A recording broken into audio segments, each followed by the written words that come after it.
tadi ada auditor internal dan ada auditor eksternal. Auditor eksternal ada dua, junior maupun senior. Ya. Nah. Bagaimana menjadi junior? Nah, ini persyaratannya ini. Kita butuh berapa untuk PJK 3? Butuh 8 ini. Baik, untuk memberikan lembaga audit kita butuh 8 ini auditor junior. Bagaimana menjadi junior? Coba lihat.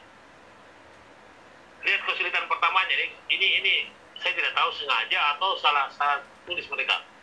Permohonan tertulis pengurus atau pimpinan lembaga audit.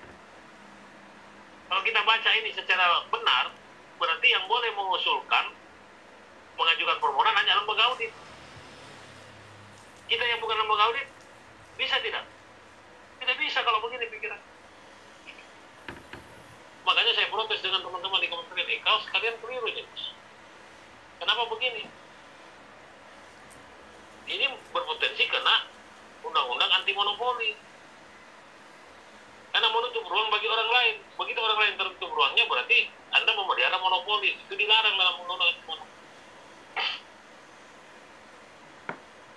Nah, karena itu kemudian ternyata sekarang boleh. Jadi Pak Is, Anda boleh mengajukan. Yang penting syarat tadi, punya 8 dan 4 itu 12. Punya kantor cabang tadi.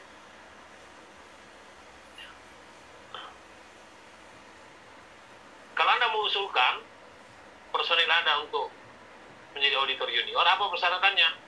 Daftar riwayat hidupnya harus ada.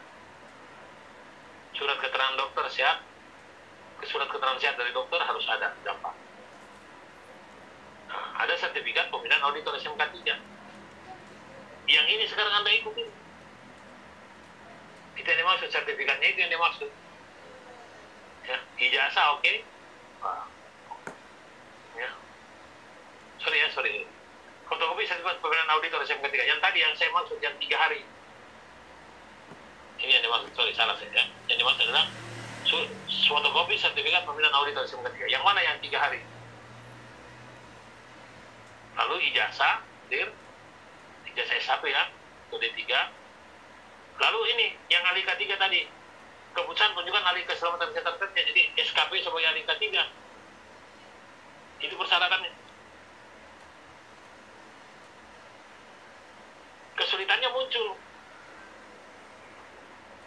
Bung Is, apa kesulitannya? Untuk bisa disuruhkan menjadi junior, dia harus juga punya bukti sudah melakukan audit peninjau selama 5 kali. Selain audit peninjau, juga harus punya fotokopi bukti audit magang. Juga 5 kali. Berarti untuk bisa disuruhkan menjadi auditor junior itu, harus punya 5 kali 5 bukti audit. 5 audit peninjau, 5 audit magang. Bagaimana bisa mendapatkan keterangan itu? Ya harus ikut audit. Nah, kalau begitu di mana dilakukan audit? Lembaga audit. Nah, Anda bukan anggotanya. Sementara lembaga audit adanya sekarang di Pulau Jawa. Jadi Pak Is, kalau Anda mau dirikan, Anda kirim Anda punya anggota kemana? Minimal Surabaya, atau ke Jogja, atau Jakarta. Ya, kalau mau murah-murah biayanya ke Jogja lah. Yang penting anak-anak itu dia mau makan nasi kucing Selasa. Sepanjang dia mau makan nasi kucing, murah. Ya. Tapi kalau seperti saya ke sana, ya, seperti ya, itu tidak cukup satu porsi itu. Bisa jadi sekian porsi saya makan ke nasi kucing. Tapi sampai di sana, mau tidak lembaga audit terima Anda untuk magang atau jadi peninjau di sana? Bayangkan 10 kali audit. Mau kan dia? Paling-paling dia bilang, Anda siapa? Kalau Anda ikut sama saya, begitu Anda keluar dari sini, Anda dirikan yang baru. Tadinya saya bebas di wilayah timur, sekarang Anda pesaing di sana. Kan dia artinya dia mau melihara pesaing. Kira-kira dia mau? Sulit. Tapi tidak usah khawatir. Saya di Sulsel, saya bikin kebijakan waktu saya menjabat. mudah-mudahan kebijakan ini masih mau diikuti oleh yang baru, mudah-mudahan dia berani. Dan tadi ada kewajibannya berkoordinasi. Di Sulsel itu Pak, tren audit setiap tahun di atas 200 perusahaan yang diaudit setiap tahun. Ya, kalau saya butuh 8 auditor junior dan 4 auditor senior, katakanlah semua harus lewat junior dulu kan, berarti kita butuh 12 orang. Dari 12 orang itu nanti 4 kita lanjutkan lagi menjadi senior. Jadi junior dulu semua 12.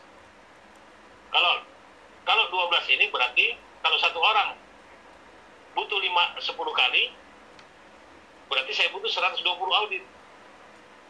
Tapi saya bilang di Sulsel kita punya kecenderungan di atas 200.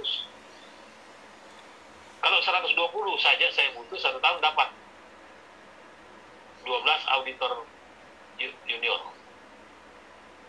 Karena itu saya bikin kebijakan di Sulsel. Karena dia punya ketergantungan pada berita acara, di mana kita yang tanda tangan dalam stempel, saya bikin aturan. Semua lembaga audit yang mau mengaudit di Sulsel, kau baru boleh mengaudit kalau kau ikutkan saya punya anggota 1 sebagai peninjau atau magang. Saya bikin begitu. Saya butuh nanti 120 kali audit kan. Wah, saya diprotes habis-habisan. Saya diprotes sama lembaga audit. Pak Giawan, kenapa ada aturan begitu? Kan undang-undang tidak mewajibkan. Wah, dia bilang undang-undang tidak mewajibkan. Saya bilang, kawan, jangan bicara begitu. Kau berhadapan dengan sarjana hukum itu. Keluar sombongnya, Pak. Ya. Saya bilang sama dia, kalau tidak ada yang mewajibkan, tapi kan tidak ada juga yang melarang. Kalau tidak ada yang melarang, berarti boleh dong saya buat. Jangan kau yang kau pikir. Sergio, bicara kepentingan orang banyak. Tidak diwajibkan, tapi tidak dilarang. Kalau tidak, saya membacanya tidak dilarang. Kalau tidak dilarang, boleh saya buat. Kalau tidak setuju dengan kebijakan itu, gugat saya di pengadilan. Saya berani begitu karena saya tahu gugatannya pasti di peradilan tata usaha negara, bukan peradilan pidana. Kalau peradilan pidana bikin juga saya bongis. Tapi karena peradilan tata usaha negara, ya paling-paling kalau saya kalah di pengadilan, perintah pengadilan hentikan, dihentikan. Tapi sampai sekarang tidak ada juga yang gugat. Karena memang saya bilang, kapan kau gugat saya? Kau blacklist di mata saya. Kalau 10 kebutuhan bersama saya cicil setiap bulan 1, jadi kau butuh 10 bulan untuk selesai. Ini kepentingan orang banyak. Akhirnya tidak ada yang protes. Tapi masalah muncul sekarang, apa itu? 8 tahun, Pak, saya bikin ini kebijakan. Sampai saya tidak menjabat lagi. Yang datang melapor hanya 1. Lapang. Saya yang jadi kelabakan, karena saya belum audit mau turun ke lapangan, malah saya ditagih, Pak Giawan, mana kau punya orang sekarang?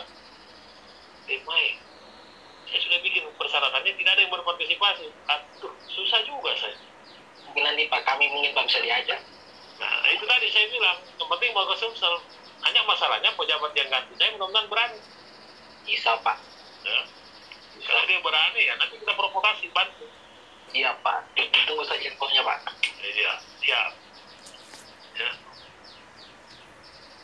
Saya berharap di Indonesia Timur itu ada 1 muncul. Maksudnya kita cari 12 orang susahnya minta. Betul Pak, betul. Ya. Ada Pak. Kita bayangkan kalau bisa berdiri 1 di Indonesia Timur dan Anda mulai sapu dari Kalimantan sampai Papua. Wih. Karena kamu bilang, ya, tempat bilang kipas-kipas kataran. Aneh aja. Tapi itu dia, 8 tahun baru 1 yang datang. Itu pun sudah nyerah dia sekarang. Namanya Bungaan dari Gorontalo. Sekarang dia bikin lembaga, sama dengan IJS ini, dia bikin lembaga pelatihan juga di sana. Jadi kalau jalan dia punya di sana, pasti saya ke sana ngajar. Nah itu ya, itu sudah. Tapi bisa kita tembus. Sepanjang kita mau.